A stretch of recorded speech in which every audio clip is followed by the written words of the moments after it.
ஒரு காலத்தில் பசுமையான வயல்கள் மற்றும் உயர்ந்த மலைகளால் சூழப்பட்ட ஒரு சிறிய கிராமத்தில் டாம் மற்றும் அவரது மனைவி லில்லி என்ற ஏழை ஆனால் கடின உழைப்பாளி விவசாயி வசித்து வந்தனர். அவர்களுக்கு ஒரு சிறிய குடிசை மற்றும் ஒரு சிறிய நிலம் இருந்தது.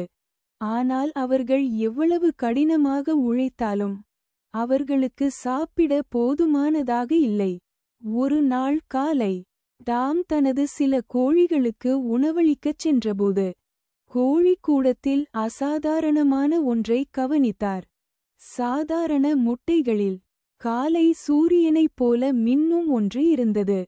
அது கனமாகவும் பொன்னிறமாகவும் இருந்தது. அதிர்ச்சியடைந்த அவர் அதை கவனமாக எடுத்து லில்லியிடம் காட்ட உள்ளே விரைந்தார்.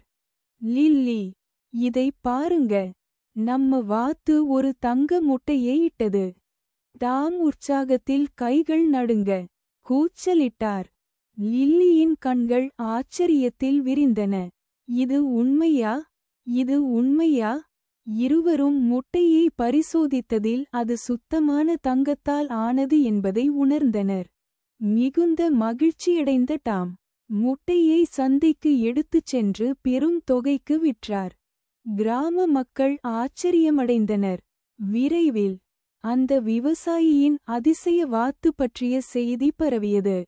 மறுநாள் டாம் மீண்டும் கூட்டைச் சோதித்து பார்த்தான். அங்கே இன்னொரு தங்க முட்டையை இட்டான். நாளுக்கு நாள் வாத்து தங்க முட்டைகளை இடுவதைத் தொடர்ந்தது. டாம் மற்றும் லில்லியை அவர்கள் நினைத்ததை விட பணக்காரர்களாக மாற்றியது. அவர்கள் ஒரு பெரிய வீட்டைக் கட்டினார்கள். அதிக நிலத்தை வாங்கினார்கள். ஒரு காலத்தில் தங்களுக்கு உதவிய ஏழை கிராமவாசிகளுக்கும் கூட உதவினார்கள். இருப்பினும் அவர்களின் செல்வம் வளர வளர டாமின் பேராசையும் அதிகரித்தது.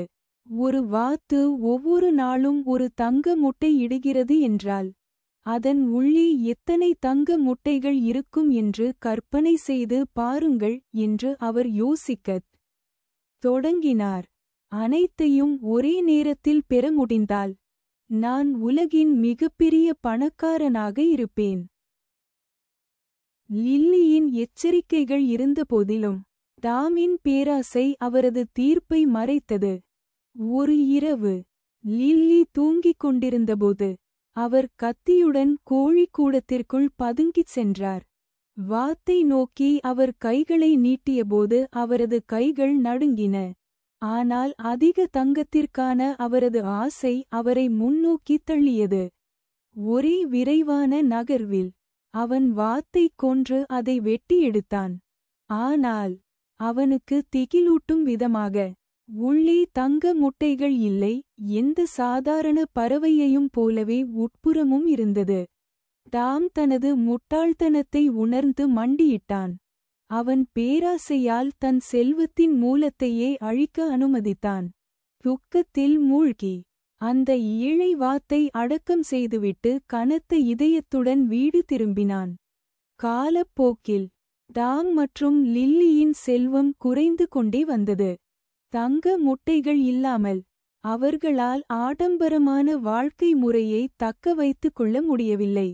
ஒன்றன் பின் ஒன்றாக அவர்கள் தங்கள் நிலத்தையும் விலங்குகளையும் வீட்டையும் கூட விற்க வேண்டியிருந்தது. இறுதியில் அவர்களுக்கு வருத்தம் மட்டுமே மிஞ்சியது. ஒரு மாலை அவர்கள் மீண்டும் தங்கள் சிறிய குடிசைக்கு வெளியே அமர்ந்திருந்தபோது லில்லி டாமின் தோளில் ஒரு ஆறுதலான கையை வைத்தாள். தங்க முட்டைகள் வாங்குவதற்கு முன்பே நாங்கள் மகிழ்ச்சியாக இருந்தோம். டாம், செல்வம் என்பது உங்களிடம் எவ்வளவு தங்கம் இருக்கிறது என்பதை பொறுத்தது அல்ல, ஆனால் உங்களுக்கு கொடுக்கப்பட்டதை எவ்வளவு புத்திசாலித்தனமாக பயன்படுத்துகிறீர்கள் என்பதை பொறுத்தது. டாம் தலையசைத்தார். கண்களில் கண்ணீர் நிறைந்தது. பேராசை ஒரு நபருக்கு ஏற்கனவே இருந்த ஆசீர்வாதங்களை குருடாக்கும் கடினமான வழியை அவர் தனது பாடத்தை கற்றுக்கொண்டார். அப்போதிருந்து அவரும் லில்லியும் கடினமாக உழைத்தார்கள். எளிமையாக வாழ்ந்தார்கள். எதையும் ஒருபோதும் எடுத்துக்கொள்ளவில்லை. அவர்கள் இன்னொரு தங்க வாத்தை ஒருபோதும் கண்டுபிடிக்கவில்லை என்றாலும் அதைவிட மதிப்புமிக்க ஒன்றை கண்டுபிடித்தார்கள், பேராசை இல்லாமல் வாழ்வதன் மகிழ்ச்சி மற்றும் அவர்களிடம் இருந்ததை போற்றுவதன் ஞானம். கதையின் நீதி என்னவென்றால், பேராசை நமக்கு ஏற்கனவே உள்ள ஆசீர்வாதங்களை மறைக்கக்கூடும். டாம் மற்றும் லில்லி தங்க முட்டைகளை பெறுவதற்கு முன்பு மகிழ்ச்சியாகவும் திருப்தியாகவும் இருந்தனர். ஆனால் பேராசை டாமை தனது செல்வத்தின் மூலத்தையே அழிக்க வழிவகுத்தது. உண்மையான செல்வம் தங்கத்திலோ அல்லது செல்வத்திலோ இல்லை, மாறாக நமக்கு கொடுக்கப்பட்டதை பாராட்டுவதிலும் புத்திசாலித்தனமாக பயன்படுத்துவதிலும் உள்ளது. கடின உழைப்பு, நன்றியுணர்வு மற்றும் வாழ்க்கையின் எளிய மகிழ்ச்சிகளை போற்றுவதிலிருந்து மகிழ்ச்சி வருகிறது.